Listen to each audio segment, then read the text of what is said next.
नमस्कार साथियों, आप सभी का इंग्लिश कैंपस पर स्वागत है। सीयूईटी पीजी के एग्ज़ाम शुरू हो चुके हैं। हमारा जो विषय है हिंदी, उसका एग्ज़ाम 21 तारीख को है। फर्स्ट शिफ्ट में प्रथम पाली में एग्ज़ाम है। जो एग्ज़ाम इस बार दे रहे हैं उन्हें ज्ञात होगा। तो अब एक हफ्ते समय शेष है। इसमें एक हफ्ते में क्या ऐसा करना है, क्या रणनीति हो, क्या काम किया जाए जिससे हम अच्छे मार्क्स ला सकें और देश के प्रतिष्ठित विश्वविद्यालयों JNU, DU, BHU और तमाम जो विश्वविद्यालय हैं वहाँ हमारा एडमिशन हो। तो इस एक हफ्ते जो कि बहुत ख़ास है, लास्ट हफ्ता सप्ताह, कि ऐसा क्या किया जाए कि इसमें हम अच्छे मार्क्स गेन कर सकें। जैसे पिछले वर्ष तो दो पेपर जो था दो पार्ट में बटा हुआ था। पहले पार्ट 1 और पार्ट 2। पार्ट 1 हट गया, पार्ट 2 ही मतलब हमारा सब्जेक्ट का ही पूरा सब कुछ है, तो उसी पे हमको काम करना है। हाँ, सबसे पहले तो ये है कि अब तक आपने जो पढ़ा होगा सिलेबस आप क्या था क्या नहीं, वो हमें बात करनी ही नहीं, सब आपको पता ही है जो दे रहे हैं एग्ज़ाम। अगर अब नहीं पता है तो फिर आप मैं तो यही कहूँगा एग्ज़ाम मत दीजिए, ठीक है। तो आप तक जो मुझसे जुड़े हुए हैं टेलीग्राम ग्रुप से मेरे और जो व्यक्तिगत रूप से भी जुड़े हैं उन्हें पता होगा कि मैंने टेलीग्राम पे भी सारी क्विजेज अलग अलग टॉपिक विषयवार कुछ करवा दी, सब कुछ करवा दिया। कुछ एक दो टॉपिक बचे हुए हैं प्रयोजनमूलक हिंदी के, वो 1-2 दिन में पूरे हो जाएंगे, ठीक। तो अब क्या किया जाए, विशेषतः हमें प्रैक्टिस पर जोर देना होगा। PYQs, MCQs हल करना ही सबसे ज़्यादा हमारा मेन उद्देश्य होगा। वो भी टाइम पीरियड में हम हल करें तो ज़्यादा बढ़िया होगा। हम टाइम पीरियड के हिसाब से 75 क्वेश्चन हल करें कि देखें कैसे हमारा टाइम मैनेज। कई लोगों का इस CUET PG में पर्याप्त टाइम है, आपके पास बहुत टाइम है 75 क्वेश्चन के लिए, ठीक है। लेकिन टाइम फिर भी हम 1-2 बार वो 75 क्वेश्चन टाइम पीरियड में करके देख लें। तो टाइम के हिसाब से अपने 75 क्वेश्चन हम हल करना शुरू करें। और सबसे बड़ा सवाल कि PYQs करें कहाँ का। तो देखिए, सबसे चीज़ तो अभी तक जो पहले एग्जाम होते थे अलग अलग यूनिवर्सिटीज़ के, जैसे JNU के पेपर्स हो गए, कुछ पुराने पेपर्स, DU के पेपर्स हो गए, BHU के पेपर हो गए पुराने, जो यूनिवर्सिटीज अपना कराती थी, तो उससे हम देख सकते हैं। और ये पेपर्स हैं, मैंने कई सारे पेपर्स टेलीग्राम चैनल पे भेज दिए हैं, वहाँ से आप देख सकते हैं।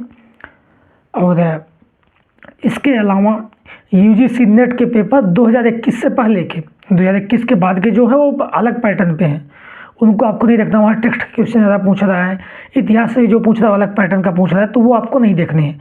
2021 तक के आपको पेपर, 2016-17 से लेकर 2021 तक के पेपर, अब वो सारे पेपर साल पेपर हमने यूथ कंपटीशन का पूरा साल पेपर ही ग्रुप में भेज रखा है। वहाँ से आप देख सकते हैं, उसको हल कर सकते हैं, उसको पूरा अच्छे से हल करिए। उसमें इतिहास का प्रश्न ज़्यादा है। हाँ, 2-3 टॉपिक आपको उसमें नहीं मिलेंगे, जैसे ग्रामर नहीं मिलेगा।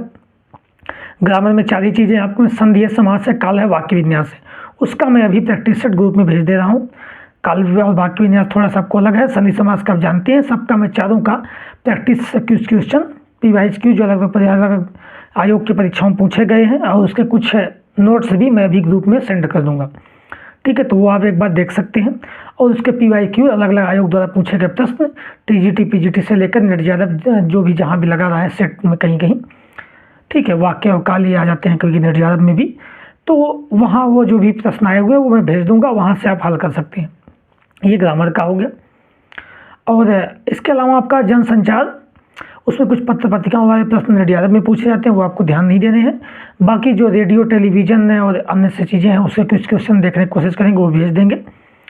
और फिर उसके बाद प्रयोजनमूलक हिंदी, उसका क्विजेज भी कुछ टेलीग्राम ग्रुप पे मैं करवा दूंगा। और प्रश्न पत्र भी अगर कोशिश करूँगा कुछ क्वेश्चन मिल जाएँ तो उसको भी भेज दिया जाएगा, ठीक है। मेनली फोकस अब आपको एक हफ्ते प्रैक्टिस पे करना है, टाइम पीरियड मैनेज करना है, और प्रश्न अच्छे से पढ़िए, इसकी आदत डाल लीजिए। कई सारे विद्यार्थी करते क्या है कि प्रश्न ही नहीं पढ़ते हैं, नहीं है कि हाँ है क्या पूछ रहा है प्रश्न, बस रामचंद्र शुक्ल देखे मार दिए, हजारी प्रसाद द्विवेदी नाम पढ़े मार दिए, विजेंद्र मिश्र नाम पढ़े मार दिए। पूछ क्या रहा है ये नहीं पढ़ना है उनको, निबंध पूछ रहा है, कहानी देखना ये भी नहीं ध्यान देते, तो ये आपको नहीं करना है, ठीक है। प्रश्न अच्छे से पढ़ने की आदत डाल लीजिए। टाइम पर्याप्त है आपके पास, वहाँ भी पेपर में भी पर्याप्त टाइम रहता है पेपर पढ़ने के लिए, तो घबराना नहीं है और पेपर अच्छे से करना। उसके लिए अभी से प्रैक्टिस कर लीजिए, अच्छे से प्रश्न पढ़िए और आपके जो विकल्प हैं वो ढंग से पढ़िए, फिर उत्तर का चयन कीजिए, ठीक है। तो प्रैक्टिस किए रहेंगे तो बेहतर रहेगा उसके लिए। अभी से पेपर ग्रुप में भेज दिया हूँ, वहाँ से देख सकते हैं। यूथ कंपटीशन की नेट JRF वाली साल पेपर भेज रखा हूँ, उससे 15-16 से लेकर 21 तक के पेपर आप देख लीजिए, उसको फॉलो कर जाइए। ग्रामर के आपके अभी PYQ भेज दूंगा, वो कर लीजिएगा, ठीक है। इसके अलावा 2-3 और साथियों के साथ जो कि शोधार्थी हैं, कोई दिल्ली विश्वविद्यालय में, कोई बाबा साहब भीमराव अम्बेडकर लखनऊ विश्वविद्यालय में, और कहीं जो भी अगर उससे जुड़ पाए तो अगले 1-2 दिन में एक सत्र हम रख लेंगे जिसमें बात कर लेंगे कि कैसे पेपर हल किया जाए, ठीक है। वो सबसे भी एग्ज़ाम दिए हुए हैं, नेट JRF पास आउट है, और अलग अलग विश्वविद्यालयों में शोधार्थी हैं, तो उनसे भी हम समझेंगे सबके अपने अपने अनुभव क्या रहे हैं, कैसे किया जाए, ठीक है। तो इसके लिए एक सत्र भी रख लिया जाएगा। अभी फ़िलहाल आप प्रैक्टिस पर जोर दीजिए, ठीक। और उस प्रैक्टिस कहाँ से करनी है वो हमने पेपर भेज दिए हैं, वहाँ से आप कर सकते हैं। आपके पास कुछ और साधन हो तो वहाँ से भी ज़रूर करिए। तो यही बस आपको करना है, ठीक है। बाकी स्वस्थ रहिए, मस्त रहिए, खुश रहिए और लगे रहिए। धन्यवाद।